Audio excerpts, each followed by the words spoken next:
What's going on, folks? So I've gotten a couple questions about what bow hunting gear I'm using this year. So questions about arrows, about sights, accessories. So I wanted to just kind of do a rundown of my whole rig, kind of talk through all of it all at once. So first, the concept. So this year my setup is primarily for elk. I wanted to get an accurate, comfortable shooting bow for elk hunting that's nice and solid in the hand, but not too heavy to hike around in the backcountry. So once I got that set up for elk, obviously if you can kill an elk with it, you can kill a deer with it, you can kill a hog with it. A lot of my testing's been on hogs, but really it's an elk setup that then trickles down to whitetail more than anything else. So there may be some things on here that are a little bit overkill if you're only ever gonna hunt whitetail, but that's just kind of my setup, the strategy, the thought behind it. So first of all, the bow. So this is a 2019 Hoyt Helix. It's the bow that I got new last year. It worked great. No reason to change anything. The bow, I'm very happy with how it shoots. Comfortable in hand, pretty quiet. Not the quietest bow on the market, but pretty darn quiet. Well balanced. I like it a lot. I've got it set to about 66, 67 pounds, somewhere in there. Originally I was shooting 64, 65, but I dialed it up just a tiny bit now that season's here and adjusted my pins accordingly. So the one thing I really did change on the bow is the strings. So the strings it came with weren't bad, but last year I hunted in a lot of rain, a little bit of snow, a little bit of mud, a little bit of ice, and they were just looking really ratty. So I went ahead and changed strings, but I took that as an opportunity to upgrade slightly. So I got, these are the First String USA exit wire strings. Quite frankly, they're a bit overbuilt for what I'm doing, but they're just really hardy, tough, high quality strings and cables. May need to replace my D-loop before season. It's looking a little bit worn. Not bad, not dangerous by any means, but I'd rather start the season with a fresh one than have to replace it midway through. So got that 3/16 inch peep. And for the sight, I am running the Apex Gear Attitude.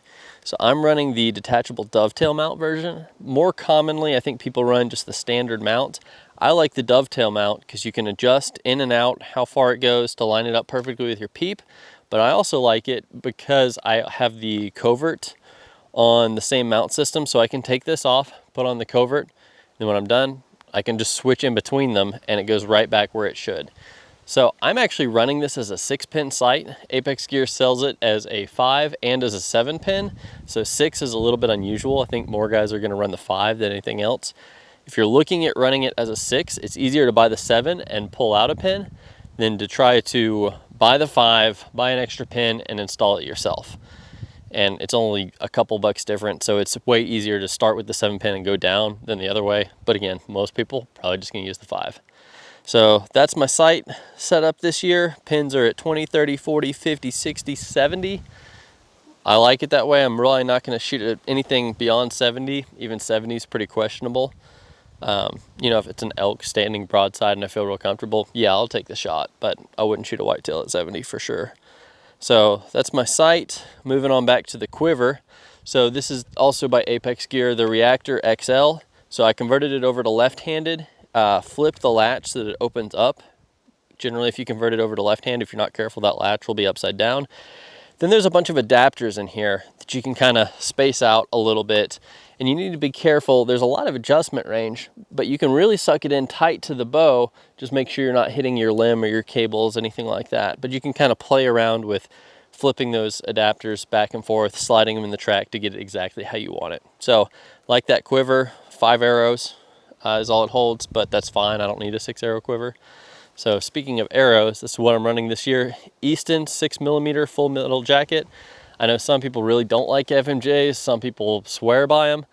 I really like them just for my purposes because they hit hard, they penetrate well, and they're just a great fit for what I do. And they're pretty heavy without being just ridiculous.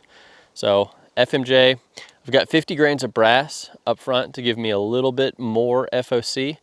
And then in terms of broadheads, this is the Titanium X 2-blade large game head. Now, if your bow's not tuned, running a blade like that may be a little bit difficult, but if your bow's tuned, I was really surprised at how well this thing would fly. So far this has been a great head. I I've killed a boar hog and I killed a fallow deer yesterday. Actually, that's what this bloody arrow in my quiver is all about. Killed that thing yesterday. It's in my cooler right now. But both of those animals were over 200 pounds. I got a pass through and the arrow buried in the dirt. So I can't ask for anything more than that. And in both cases, the animal ran about, it's probably 30 yards on the boar hog, about 50 yards on the fallow, but just ran a little ways and dropped right there within sight. So I'm running blazer vanes. And for the wrap, I didn't buy dedicated arrow wraps. I just bought 1-inch vinyl pin striping, and then I just used that striping material, cut it to length, wrapped it around the arrow. Worked perfect, saved some money. And then this year I'm running nocturnals. So last year I did not, and there were several shots that I got on camera, but I regretted that you couldn't see the arrow well. So I'm primarily running those just to look good on camera. So you don't need to have them. If you're not filming your hunts, I would say don't bother. So that's the quiver and arrows. So down here in the balancing portion, so we've got the Apex Gear in-game stabilizer, got 2 ounces of weight on here. You can run up to 3. Sometimes I'll mount my GoPro using a handlebar mount or the Tacticam using the shotgun barrel mount on here and film my hunts that way. I'm not in love with either one of those solutions. I think the Tacticam footage, I really like how zoomed in it is, so the angle's nice. But the codec they use is just not high quality. You try to edit that thing and it just starts looking like garbage pretty quick. And then the GoPro is kind of the opposite. They use a great codec and I like the footage quality, but it's so wide angle it makes it hard to use. If you're shooting something at 20 yards, it's great, but yeah, enough of that. So occasionally I run something else on here and that adds a bunch of weight, so that's why I don't want to add a bunch of weight natively to my stabilizer. So I'm running a wrist sling also. This is the Attitude. It's just a double braided cord. So I like it because when I'm at full draw, it supports about 60% of the weight. I know a lot of guys don't run them. It's not necessary, but I think it's helpful. Then for my arrow rest, this is the Surge. I like that it comes in a dedicated left-hand model. Obviously it comes in a right-handed model, but it comes in a dedicated left-hand model too, so I didn't need to switch anything around.